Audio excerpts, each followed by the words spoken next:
Right now I'm going to show you how to build a big network. Let's get everything set up, and I will explain to you step by step what I am doing. So this is a network that I'm going to build right now. Well, something similar to this. I'm going to build it, basic configurations, show you guys how to do it. If you want to learn Cisco, this is a good way to do it.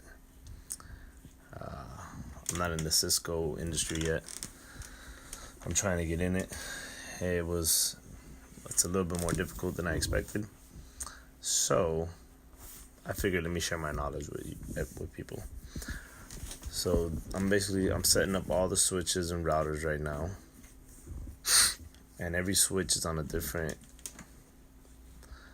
level, on a different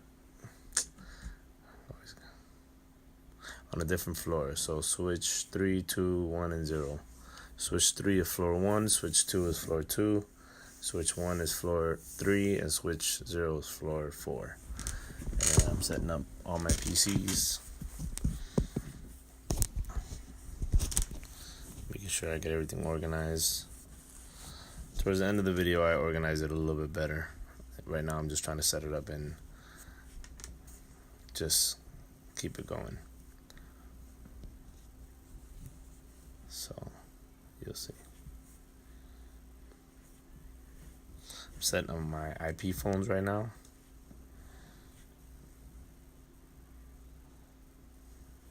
And, yep, there it goes. It's very good. It's a very good, this is a very good practice, because the more you do it, the more you get used to it, and the more you understand it. And actually, I had to troubleshoot a few times in this video, and you'll see it, and I'll point them out to you every time that I had to do it, because I couldn't figure something out, because it's been a while since I've done this. Last time I built a network like this was a couple months ago, so I'm still a little bit new to this, you know. There are a few settings in my packet tracer that I had to fix, because for some reason they were set up like that, and I don't understand why. So basically what I'm going to do here is I'm going to set up 4 switches, 3 routers. I'm going to do router on the stick with a DHCP server on a separate network away from my building. So I'm using here, I'm trying to stay within the port, like let's say port 0 with 0, port 1 with 1. And what I also do is I use port 1 on the switch for floor 1, port 2 on the switch for floor 2, port 3 on the switch for floor 3, so on and so forth. Just so I can keep track of everything I'm doing, so I don't get confused and have to do that right there and check the ports, and I don't want to do that because it just becomes a hassle. Try to make it as convenient as possible for me and as readable as possible. So right now I'm using my gigabit to gigabit, because I don't want to waste my fast Ethernet connection, because that's going to be to floor 1. So I could use 24 or something, but I decided to just connect my gigabit to my gigabit. So as you can tell, I got floor 3 with 3, floor 4 with 4. You can comment below if you have any questions about it. I know I'm going a little fast, but I'm just trying to set it up as quick as possible. I should have had it already set up, but I wanted to walk you through everything so you could understand how everything is. Usually I pick the one that automatically picks the wire for you, but I decided to not do that this time because I wanted to show you that I actually know what I'm doing. So I put a switch in between my DNS server and my DHCP server, just because you never know if I want to connect something to that part of the network. And I actually gave it a public IP address on that network. You'll see it in the coming up.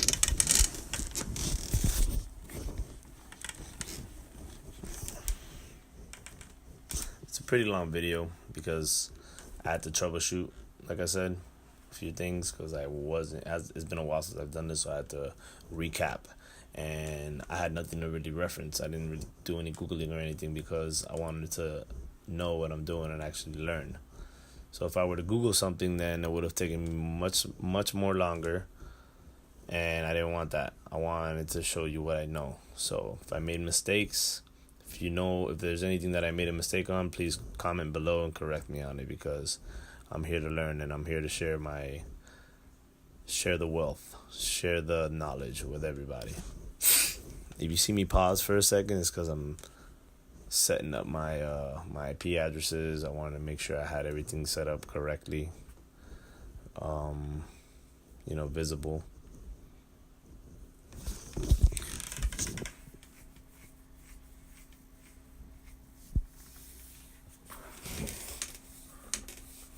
Let's say, for instance, for VLAN 10, I use 192.168.10.0 network. VLAN 20, I use 192.168.20.0 network. VLAN 30, it was .30.0. I did that. For my management VLAN, which is the VLAN that I manage all my switches on and my routers and everything, it was 192.168.50.0 network. And this is basic configurations right now. I'm not doing any advanced work or anything. I'm just going to do basic configuration, telnet, no SSH, no access list to protect my switches from anybody getting into them.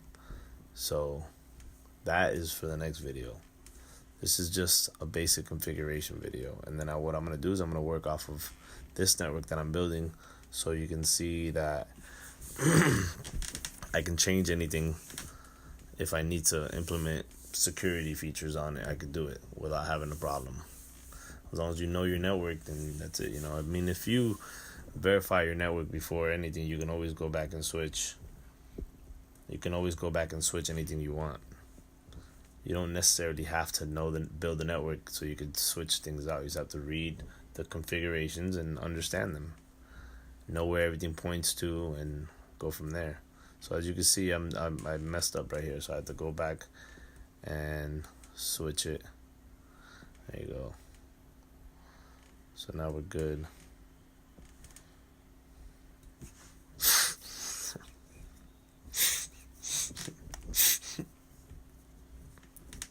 So what I'm doing too, I'm also including IP phones. I've never actually set up IP phones in a real network because I'm not too sure exactly what you need, but when I was working for City Hall in Fort Lauderdale, they told me that it was, I want to say it's a modulator, but I might be wrong.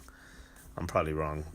But it's something that you enter the IP address, and then you give the IP address the telephone number, and then the switch redirects it to the phone. So, but like I said, this is just basic configurations right now. So I'm just trying to get everything set up so it could be nice and look pretty.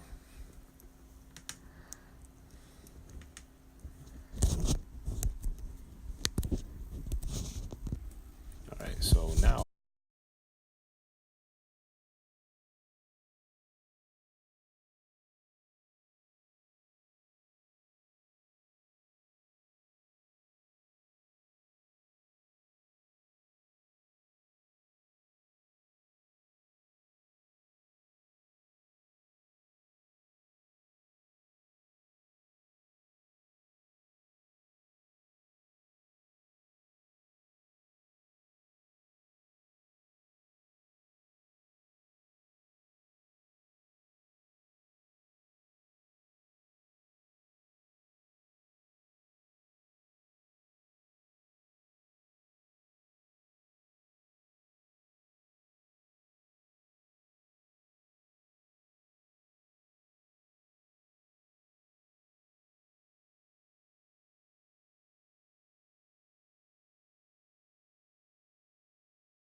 I'm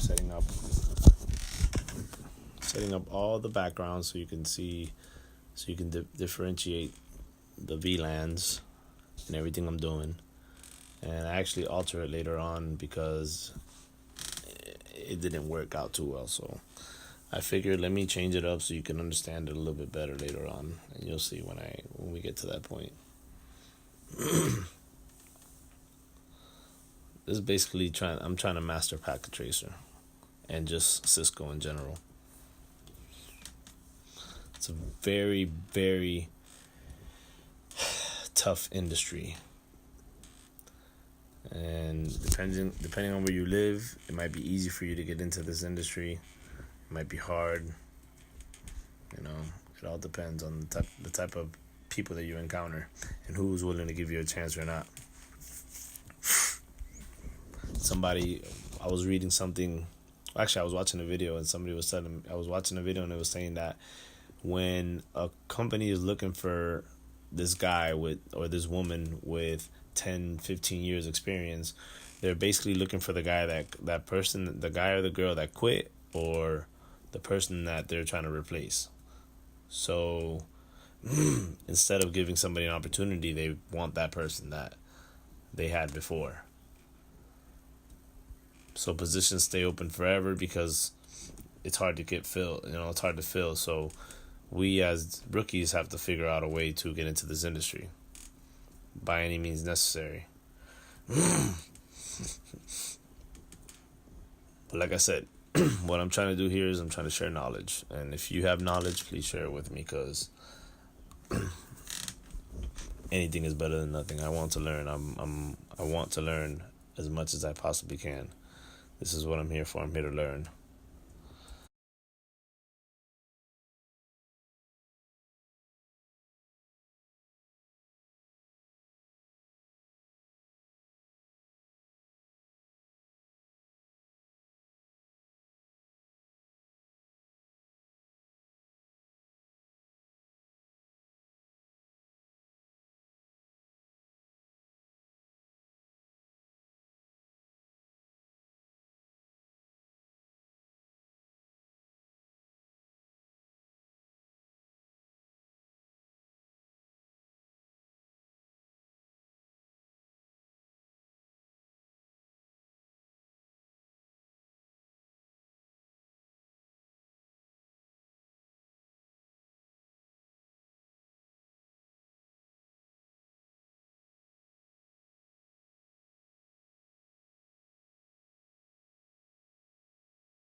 So these are all my trunk ports right here. Basically the whole thing right here is all trunk ports. And you'll see that later on when I'm configuring everything on the routers and switches. And like I said, I don't know if I mentioned, but this is a router on a stick. So we're going to use one interface to have to have 6 VLANs, I believe. Wait, 1, 2, 3, 4, 5. To have 5 VLANs. So one interface is going to control all 5 VLANs. Most routers now can do that. Most Cisco routers can do that. Old school Cisco routers cannot do that, so you had to set up 3 and connect it to a switch. 3 physical ports and connect it to a switch.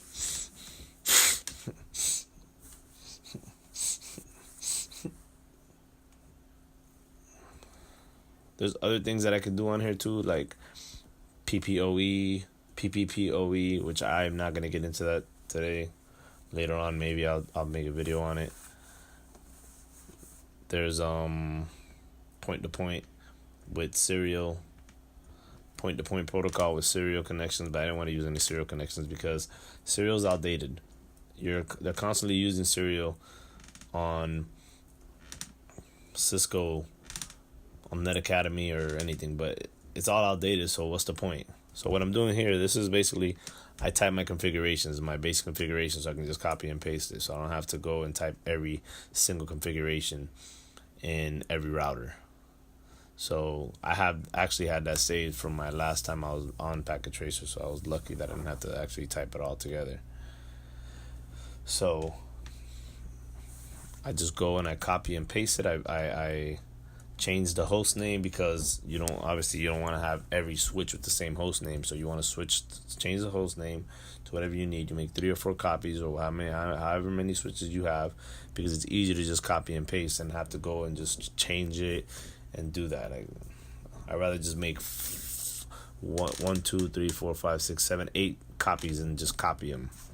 It makes it easier for me. I mean, I didn't do that here because what I did is I just switched the router names to switch names. I think I did. Oh, and by the way, I'm recording this after I did this. I couldn't record during because I don't have a microphone on my Windows computer. I have a microphone on my Mac computer, but I cannot access Packet Tracer on my Mac computer. So I had to record this after. So this is your basic configurations. It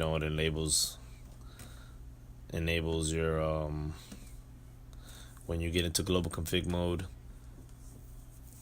You can't, if you click enable, it's gonna ask you for a password.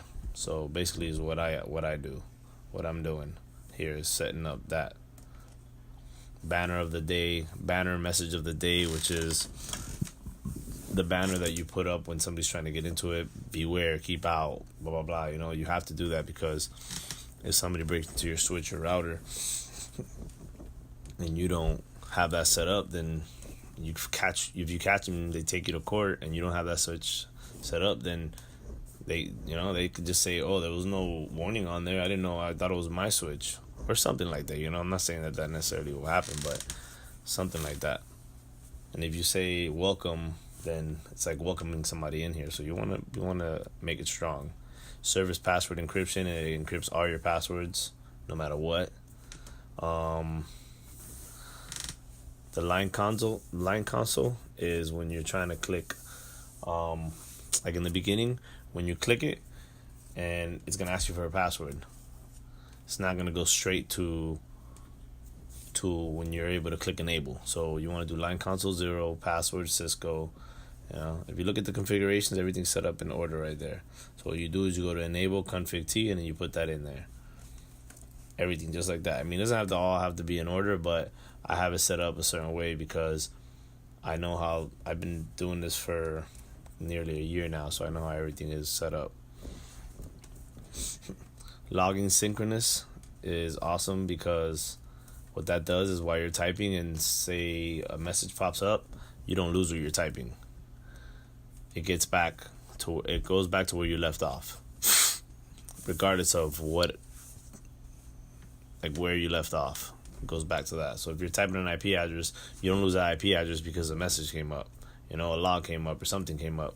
So it puts you right back. It copies that. It's synchronous. It synchronizes it, so it goes back to where you left off.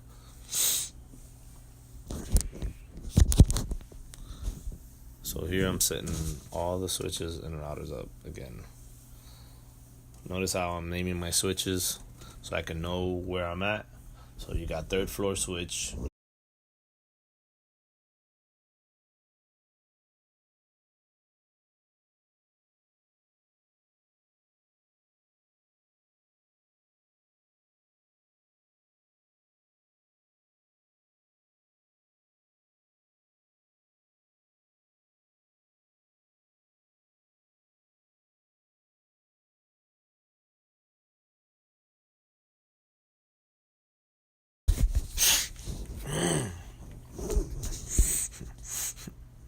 So now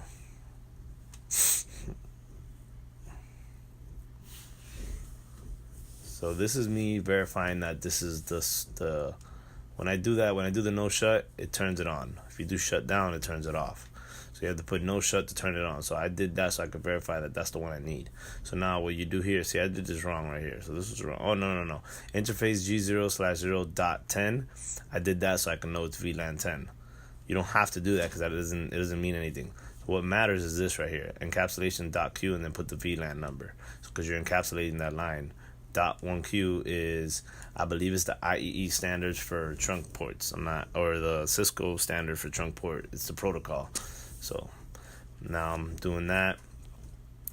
Boom. Okay, so now we do this one, G0/0.20. I do .20, so like I said, so I can know that that's my VLAN. It doesn't matter if you do 20 or you could do 50 and put VLAN.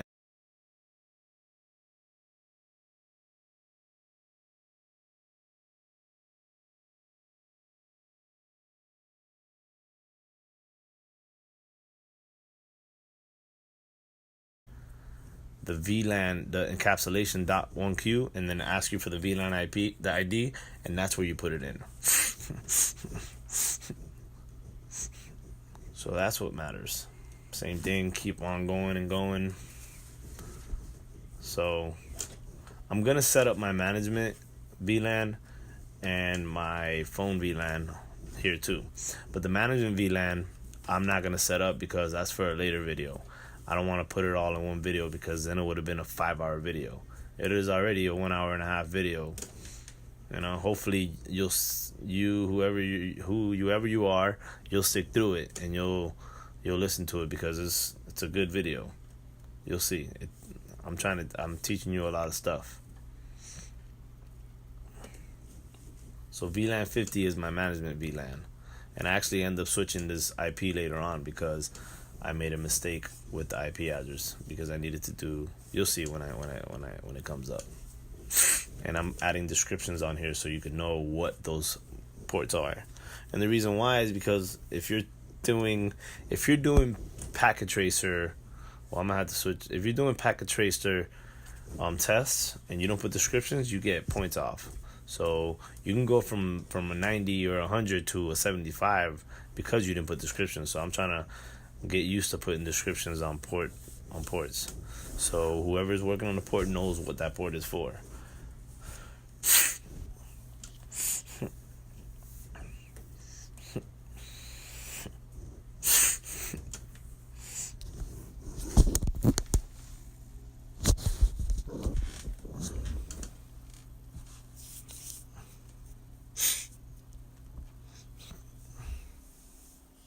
So I have three VLANs.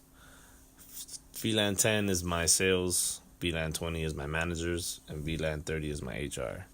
So here you can see everything set up, description set.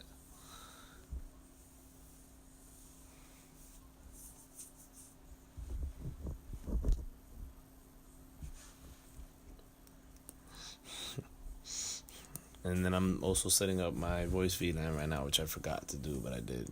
Then I went back and I actually did it. So, and I'm just using VLAN 99 because that's what they've taught us to do when it comes to voice. You know, VLAN 150, VLAN 99, VLAN 200. I think it's up to like 1004, 1,004 VLANs, something like that. I think.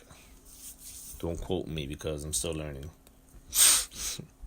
So this verifies everything is up. So to turn on the sub interfaces, you just have to turn on the main one. So for you to turn on the sub interfaces will not work until you turn on the main one, which is G0/0. And now I'm doing my point-to-point connection right here, which I didn't use a point-to-point. I didn't encapsulate a point-to-point because, like I said, I didn't want to do that because that's a little bit more advanced, and I didn't want to get into that with this video. Later on in the video, I'll show you how to do that because encapsulation matters. And now I pinged, which showed that I have a connection. I have a response. So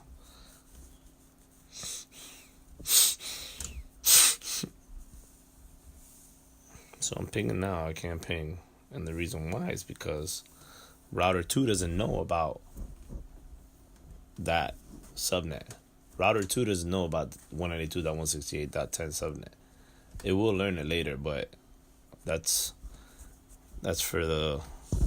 coming with time. You'll see what I'm doing, what protocol I use, what routing protocol I use to connect everything.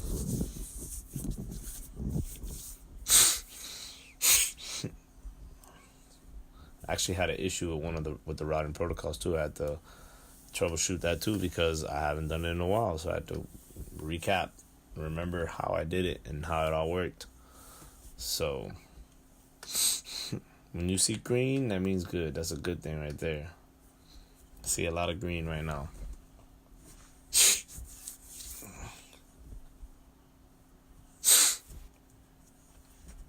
All right, so we got a ping.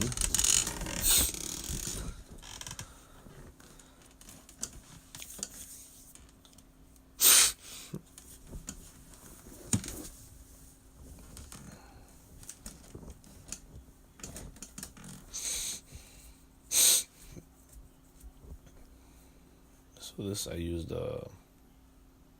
believe I used a public IP address. So I'm actually thinking right now, what IP address should I use? So yeah, I used 209.165.10.1.0. So I used that just so I can remember. And I did 255.255.255.248 because I didn't need that many addresses. 6 addresses are good enough. I don't need to waste a whole block of addresses for no reason. There was no point. I mean, yeah, you know what? Maybe I'll connect something to that, but for now, just basic. So everything's starting up right now. Everything's getting connected.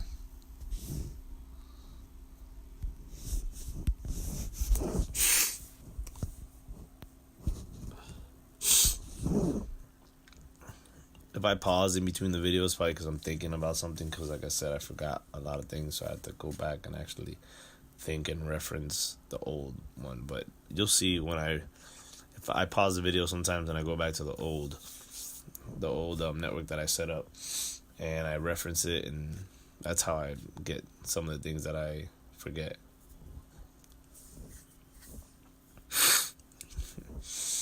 So here you add the 2. Gotta change the subnet mask. This is gonna be my DHCP server. So right now I'm gonna set up the DHCP server. So you want to make sure that your DHCP server has a static IP. So I'm pinging to see if I can talk to my router, which there you go, I can. So now I'm gonna set up my DHCP. You go there, go to services, DHCP, and you turn it on. Make sure you turn on your services. I changed the name so I can know what is what.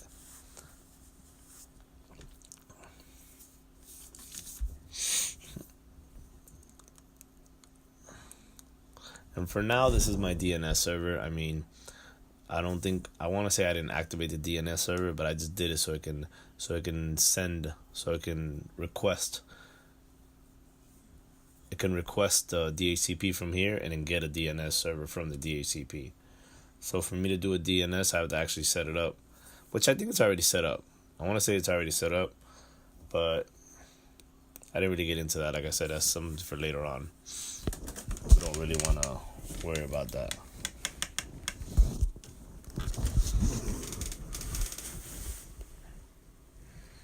This is all my VLANs. I'm basically just switching the numbers because no point in writing everything. You just save it. You'll save as a new one. Or you add it. You don't save it. You save it when you want to change it. That's when you press save. But if you want to change the one that you have prior, that's where you go. You save. But if you want to add a new one, you add. Make sure you don't make that mistake, because then you're going to have to go back and forth and it just becomes annoying. And it's a process that you don't want to go through.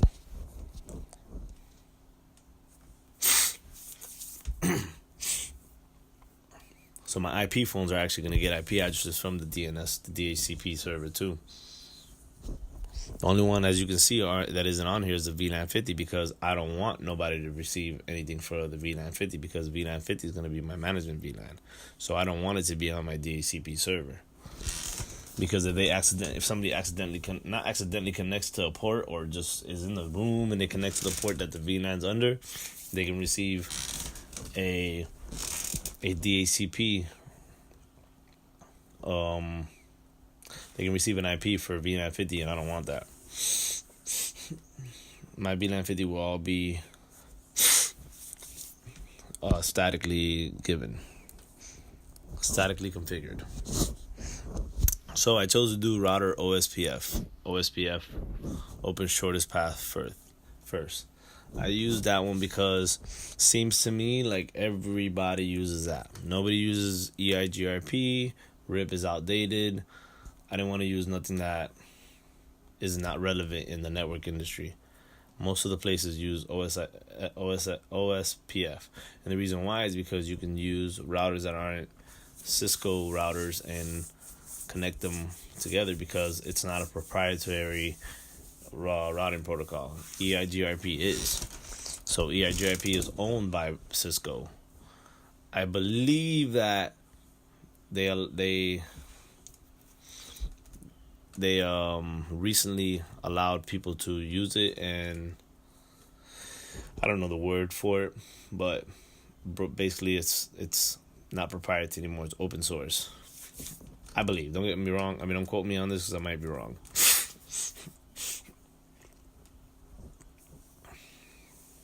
So what I do here is I did an IP route. So I'm doing IP route. My default route is going to take me to router 0, which is the next hop address. And the reason why I did it like this is because I don't necessarily have an edge router right now. I can set up an edge router, but that's for later. Later on, I will set up an edge router and I will show you how to set one up. But for now, this is a private network.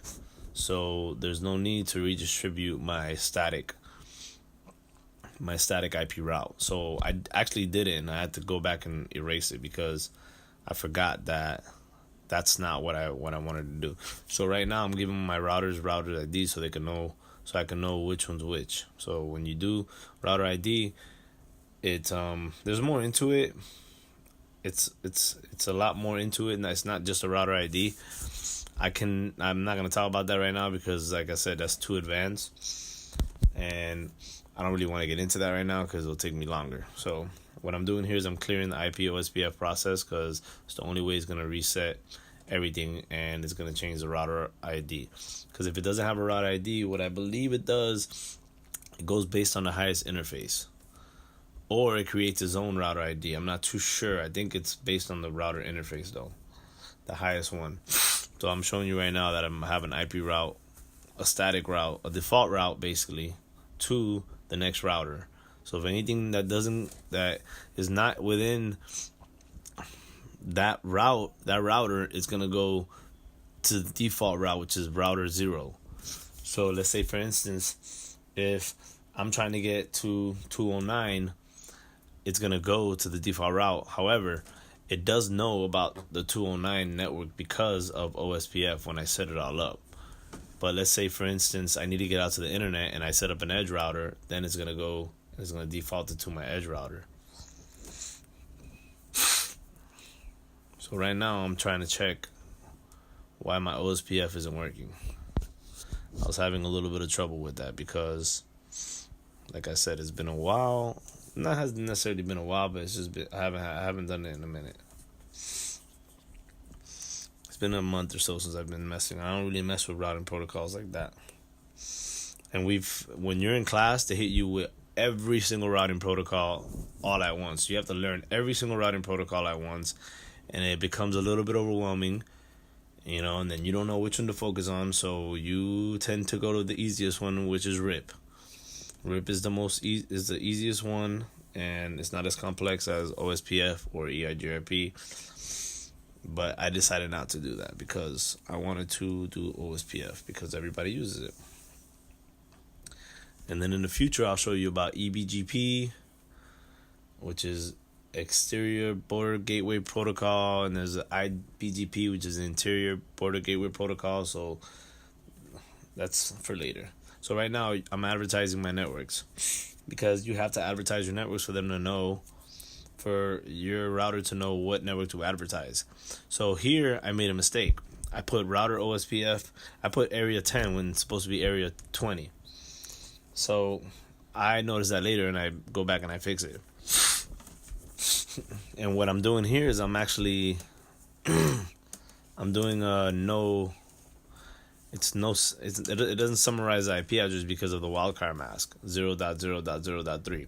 Basically, the wildcard mask is the invert of the subnet mask. So if it's 255.255.252, it goes every 255 becomes a 0 because you have to minus 255, 255, 255, 255.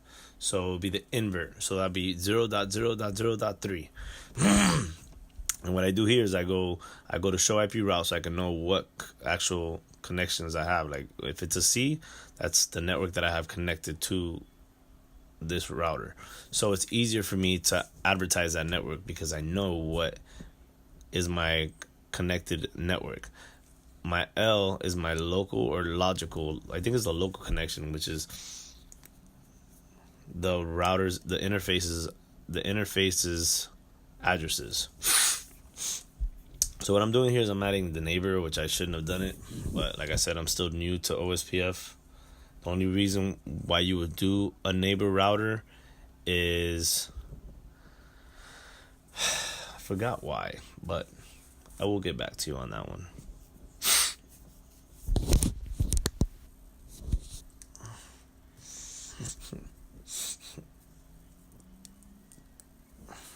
And I do it again because, like I said, I am not too familiar with OSPF because every routing protocol you have to learn when you're in school for this.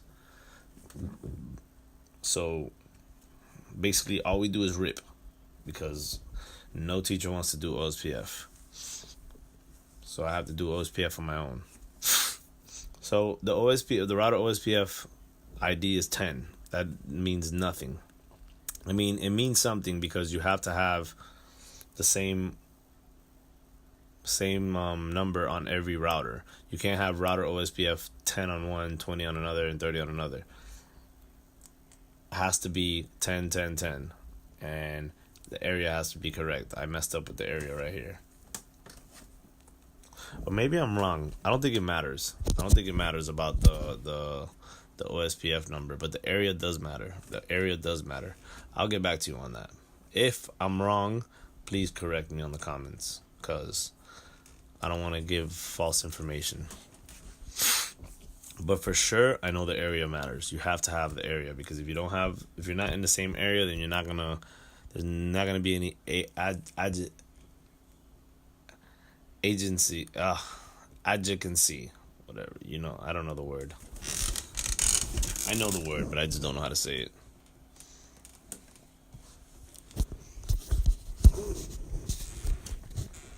So I had to think here. I had to think because the invert of 248, I had to think about it. So I figured out it was 7 because I did 255 minus 248 is 7.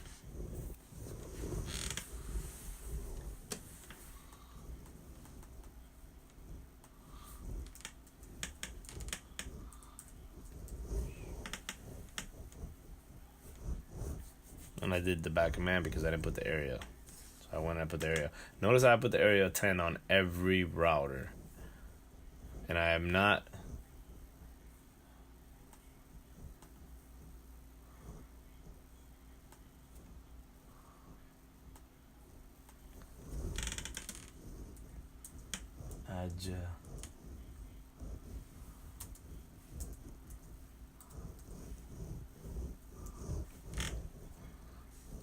So I'm putting my router ID here too. So let me see, speech.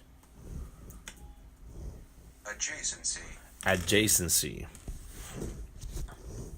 It would not form adjacency if it doesn't have the right area. And I'm verifying, make sure I have all my networks correct because I'm not forming adjacency. And this is where I have to troubleshoot and figure out what I did wrong because I did something wrong.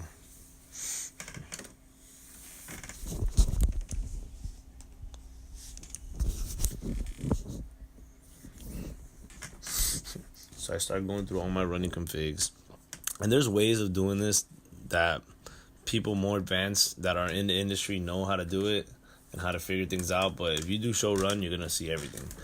Most people teach you not to do it like this because, see, look, now that's when I noticed that area 20 is, and I messed up. Most people want you to know the proper show commands, and yes, you know, it is great to know them. But you gotta do what you gotta do to make it happen. That's how I feel. So what I do is I go back into router OSPF 10, and then I put no network, and then I switch it again. And if you do Control A, it puts you in the front, in the beginning of your. See, like here it tells you neighbor command only allowed on NBMA and PTMP networks. So point-to-point networks, that's the only way you need a neighbor command. So let's say if I did point-to-point protocol, that's when I would have to specify my neighbor. It's called, I think it's point-to-point management protocol. I might be wrong. Again, I'm not very good with, you know, knowing exactly everything like that. I just know how to make it happen. And then once I get into the industry and I get more conditioned with it, then I can learn more and actually know exactly what I'm talking about. Not necessarily know what I'm talking about because I know what I'm talking about, but be more confident about it. But until then, this is all I can do is just learn. So now I'm pinging to make sure I can ping, but I can't ping. And I still haven't even formed agency. Oh, I hate saying it.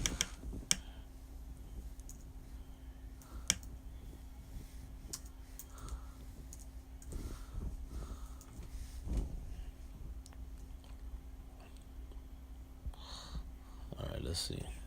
Adjacency. I still haven't formed adjacency because I'm doing something wrong. So notice you have to advertise every network because if you don't, then you're not going to get any network. So what I did wrong here is I didn't advertise my 10.0 network. And I noticed that towards the end because here I noticed that I have to change the OSPF, the area on this one too.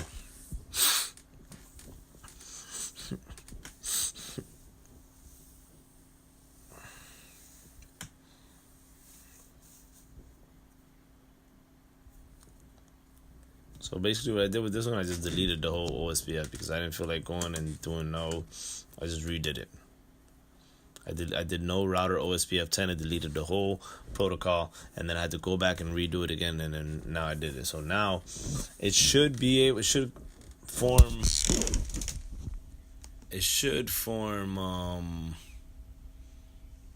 this. Adjacency. It should form adjacency, but I'm yet to advertise my 10.0 network on this router. And there I go with the show run again. The way not to do things because they don't want you to do it. I don't know who they are, but they are they. And they want you to do it the right way.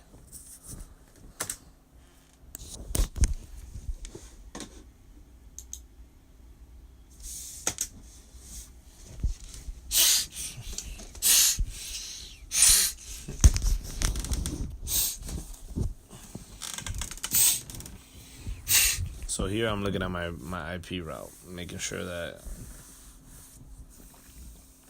everything is connected properly. Once again, I still haven't gotten a network, so I'm doing something wrong. I'm trying to figure out what's wrong. And then finally, it clicks. But I had to pause it for a bit, and then I had to come back because I had to think. I didn't want to waste time.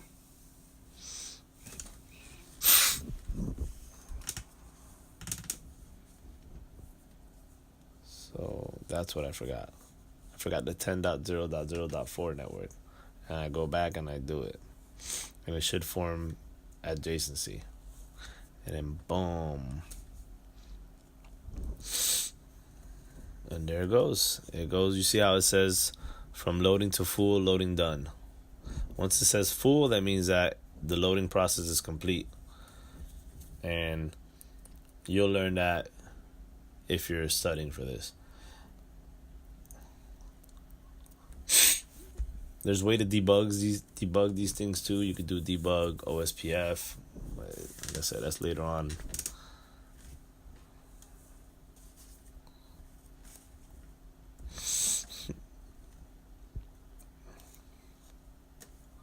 So now I have everything connected. I'm gonna make sure I have all my routes. And let's see. I noticed that I didn't advertise the 10.0 network, and now it tells me my neighbor router, and it's full loading. So now I could ping 209.165.10.2, which boom, success.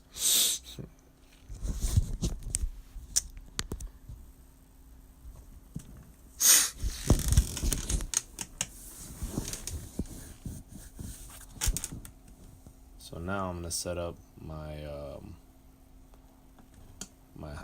IP helper address. So helper address is basically a DHCP relay. So what it does is when it receives DHCP requests, it relays it to the DHCP server, and the DHCP server acknowledges the request and blah blah blah. The process, DORA. The process is DORA. I say DORA. It's request acknowledge. Oh, I forgot the acronyms. Those are my acronyms. My acronyms were DORA.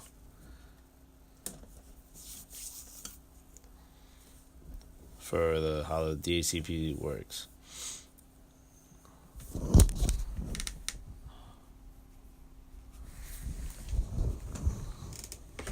So now I'm switching my switch port mode to trunk, because you don't want to switch it. You want to do statically. You want to statically configure your ports to be trunk ports, because it's a security thing. So let's say if you do switch port mode desirable, then somebody that has a switch port mode auto can connect to your switch and receive all your VLANs.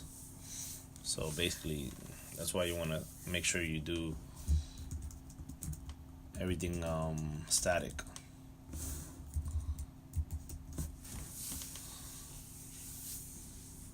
So it's DHCP discover, this DHCP offer, DHCP request, and DHCP acknowledge, which is DORA. Those are my acronyms for understanding the DHCP. The computer says, "Hey, discover me." Then the server says, "Here, I'm giving you an offer." So then the client says, "Here's my request," and the DHCP acknowledges the request. So right now my switch is telling me that I have an inconsistent port type. So basically I have to switch my port to trunk mode. Because if not, this is going to be an error, which is not going to allow your VLANs to go to your other switch throughout, it's not gonna allow your VLANs to go through switches. So VLAN 10 in the third floor will not talk to VLAN 1 in the first floor, because the trunk ports are not enabled. So you want to make sure you enable all your trunks. Make sure you verify all your trunks. Well, I mean, you're gonna have to, because it's not gonna work. And I had an issue actually with the trunk ports later on in this video, and you'll see. So I'm naming my VLANs so I can know what they are. And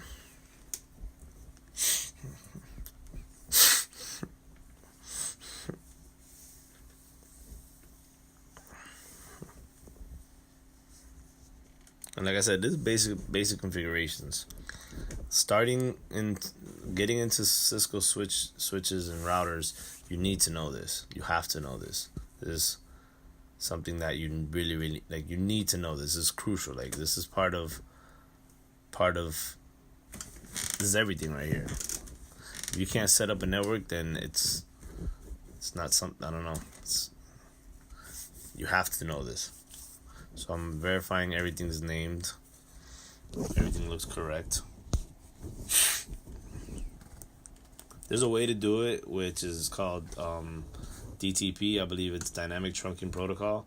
If you set it up on all your switches, what it does is it sends you set up on one switch, and that'll be your server switch, and every other switch will be a client, and it sends out all the VLANs to your switches.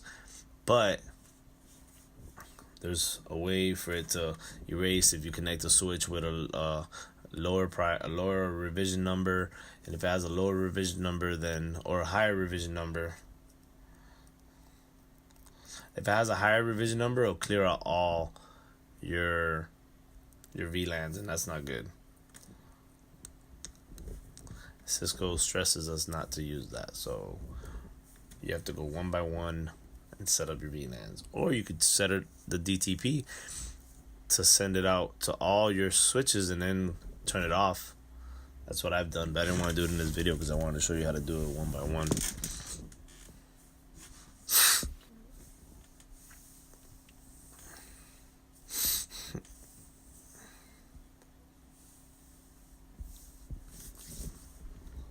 So now I'm making sure all my VLANs are set up. And here I don't have VLAN set up because I'm going to make sure we're going to set up every VLAN one by one. Like I said, you can use the dynamic trunking protocol to set up all your VLANs. Set DTP revision. Let's see.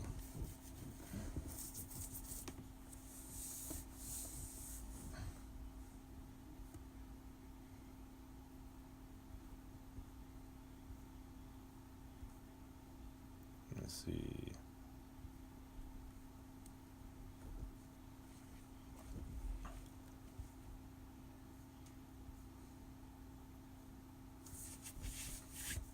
Make sure about the revision numbers. I don't want to give you configuration revision number. 5 minutes.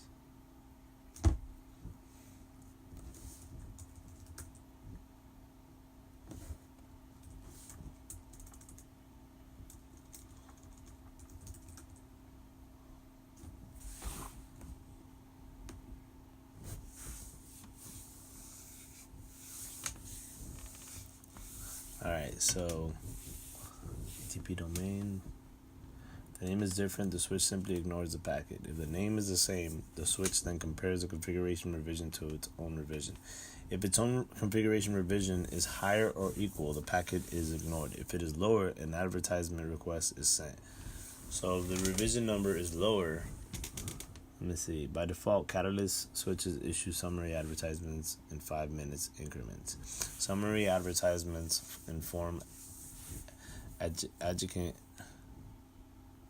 adjacent Catalyst of current name and configuration. Okay. Trying to make sure I don't give you false information.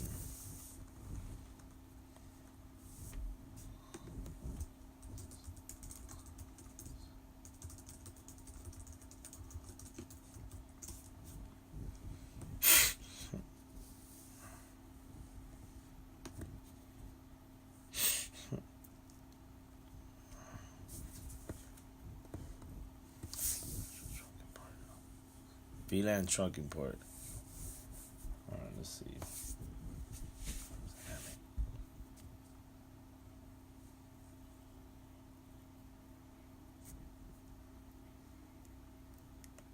Well, I'll find out later, and then I'll tell you more about that.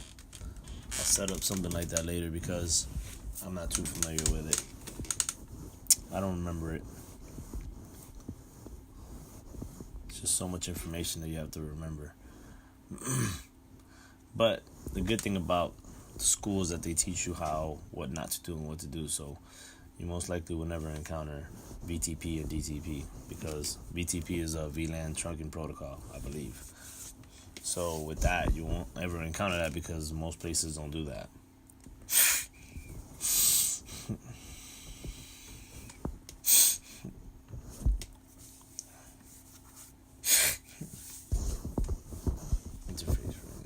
So now what I'm doing here is I'm actually using a range of interfaces. Instead of going one by one, I use a range, and I did 5 through 10 for VLAN 10, 11 through 15 for VLAN 20, and 16 through 20 for VLAN 30. It's easier like that. So what you do is you do switch port mode access, because you want to make it an access port, and then you do switch port access and you put the VLAN that you want that port to access. So what I'm missing here is actually the voice, but we'll go back and we'll do that. So I'm switching them all, switch port mode access and then switch port access VLAN. You want to do that. You can do switch port mode trunk, switch port mode, I believe it's dynamic or trunk dynamic. Switch port, let me see.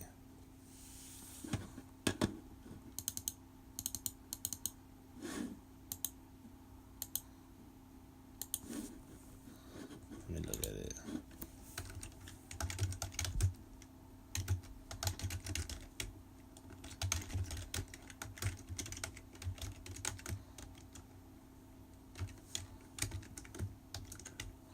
Oh yeah, you can do switch port mode dynamic, desirable, dynamic auto, dynamic,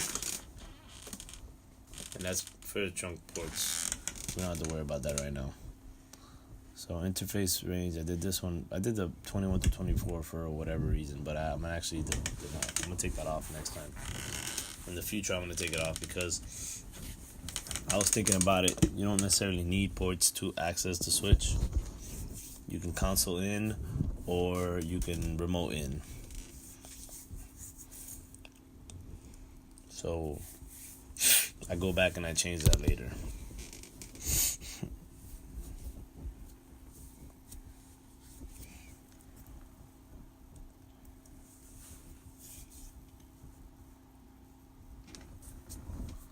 Let's see.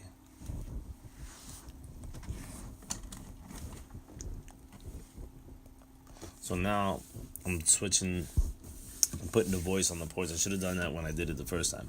You do switch port, voice, VLAN, and then you put the VLAN. Voice and data can be on the same port. And you also have to do MLS, quality, QoS, which is, how come I keep forgetting these things? MLS, QoS,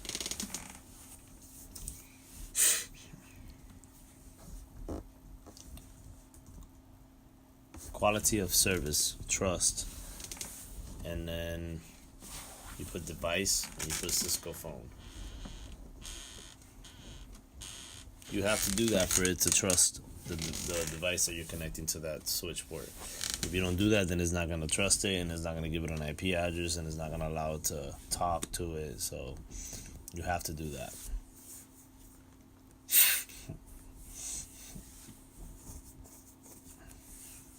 So I do it to all of them.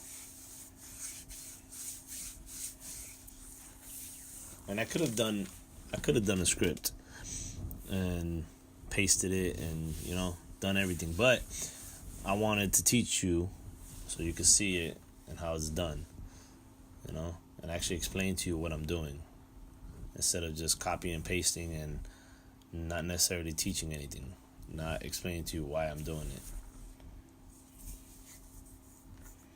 it. Like I said, feel free to comment below and tell me what you think. Give me your opinions, correct me if I'm wrong. It's always good to learn, Like here I had an issue. My tabs would not allow me to check the phone, so I pause it and figure out why. I actually had to Google it. And I had an issue with it because you have to plug in your phones to actually turn them on for them to actually work.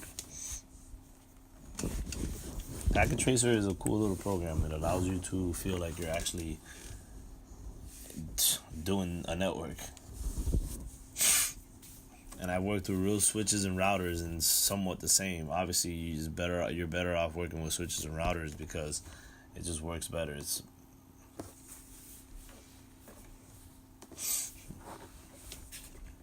real when you're working with switches and routers. It's not fake. It's not a software that has issues. It doesn't necessarily have issues because it's a good software.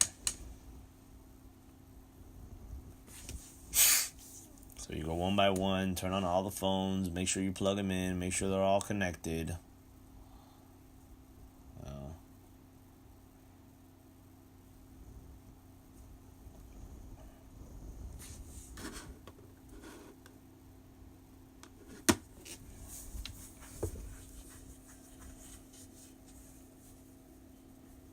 So now I'm checking to see if my DHCP server works.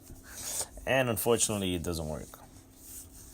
So now I have to figure out why it doesn't work. What did I do wrong for it not to work? So I go to my router. I make sure that I can ping 209, which I can.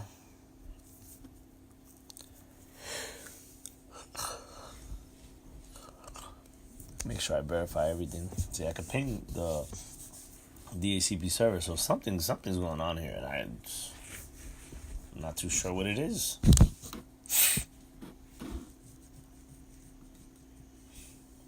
I mean, I know what it is already because I figured it out, but I'm not too sure what it is while I was doing it. Again, I'm recording. This is me talking over the recording because my computer doesn't have a speaker. The only computer that has a speaker is my Mac, and I cannot use Packet Tracer on my Mac. Plus, my Mac screen is a little small. So I'm putting the helper address on all the interfaces. It has to be on all the interfaces. I noticed I did that wrong. It doesn't have to be on. It doesn't even have to be on G0/0 because you're not using that interface for anything. You have to put it on your VLAN interfaces. So I tried again. Still no DHCP. So now I'm so confused. I don't know what I did wrong. I just don't know. I can't figure it out. I check everything, make sure all my ports are where they're supposed to be. They are. Everything looks correct.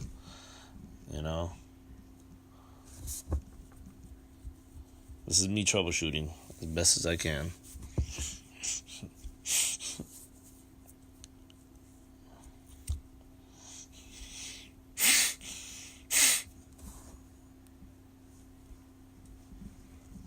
Okay, so let's see. What are we doing wrong? What could be causing this not to work?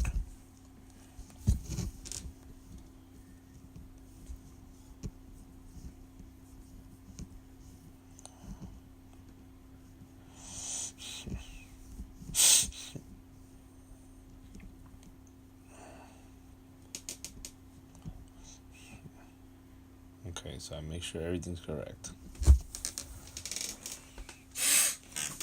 Make sure all my DHCPs are set up properly. Make sure that it's giving out the right default gateway. Make sure it's pointing to the right address. So, and the way that the DHCP server knows, it knows what NIC is coming from. So if the 10.0 address is on that network, it's coming from that NIC, that interface, and it's asking for IP, then it's going to give it to that. It's going to give it that IP address, that 10.0 IP address, because it's getting requested from that interface. So it's not like you're on the 20.0 address and it's going to give you a 10.0. No, because you're not on the 10.0 address. You're on the 20.0 address. So it's going to give you a 20.0 IP address. So now I'm checking to see if I can ping the DHCP server, and I can't. So now I'm like, okay. So I can ping from my router, but I can't ping from my computers. Even if I did a statically configured IP address. So I can ping from my router. So everything looks good. Well, I don't know what I'm doing wrong.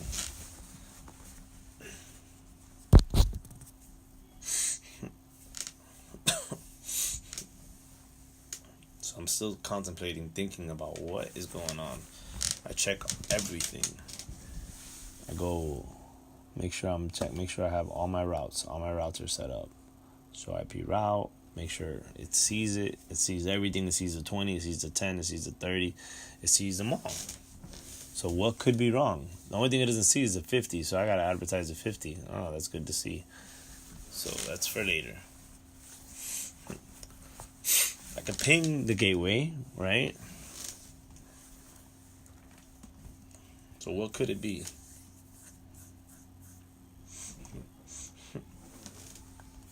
The phones aren't getting configured either because they don't have They don't have an IP address.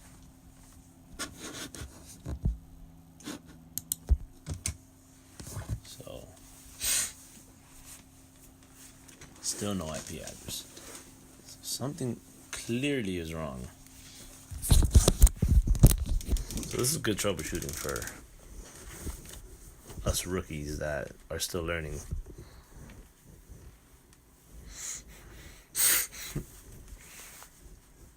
So I see and make sure everything's connected. The phones are powered up. I see green everywhere. So has to be something wrong. Why am I not getting a connection? What I should have done is I should have pinged from the switch. See if I could ping the 209 from the switch. So I start thinking. And then I'm like, okay, so I just paused it for a second because I had to figure it out. And then I figured it out finally. Well, I still haven't figured it out, but I'm still trying to figure it out, and I get it. I already know what it is. So I went and actually referenced my old network to make sure that my my quality of service was not messing up my connection, which in fact it was not. So I still can't get a DHCP. So what is going on here? Everything's connected properly.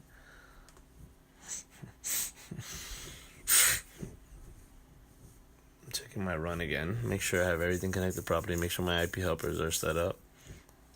Sometimes you type in the wrong IP address and you don't realize that it's wrong until it's wrong. You miss one number, that's it. You can't. You have to figure it out. You have to find out where the problem is. So let's see. I'm trying to see if the voice VLAN is causing an issue, because for my computer to be able to talk to the router, it has to go through the phone. So my first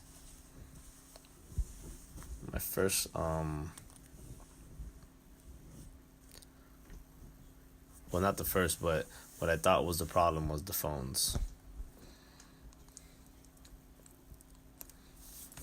That was what I really thought. I really thought it was the phones.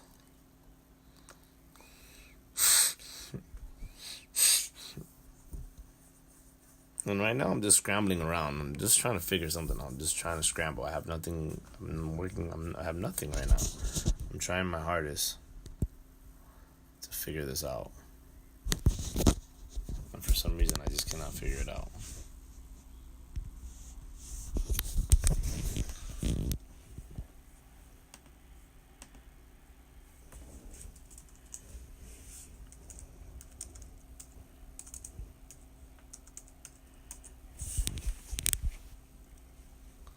Okay, let's see.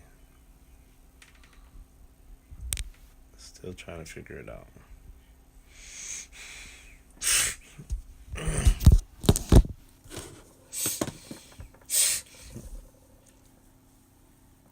I had to pause it a few times to figure it out. So I'm looking at my switches. I'm looking at voice, and I see that my voice doesn't have any ports connected to it.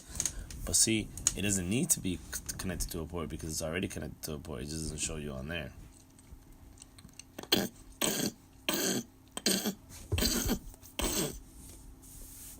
So I try to switch the port.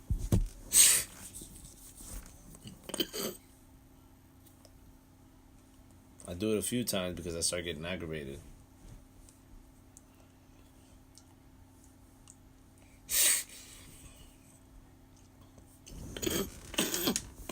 you want to fast forward the video, you can. And the video, if you fast forward it, it should tell you what I did wrong, but it's coming up soon. So I switched it, put it all on voice, and it still doesn't work. And there's a little fast forward time button on the left. That's a great button.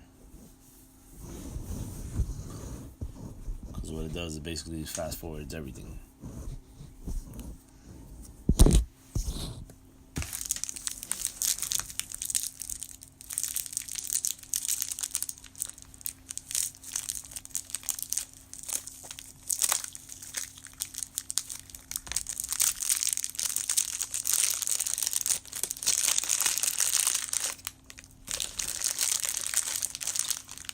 that's what it was. I forgot to put my trunk port. The one connected to the router, I forgot to put the trunk port. And there it goes. And now we're getting an IP. Something so simple. And now everything's getting an IP.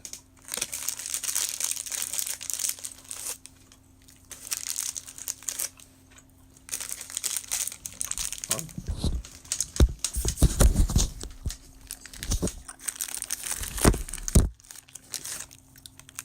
Everything's getting an IP now.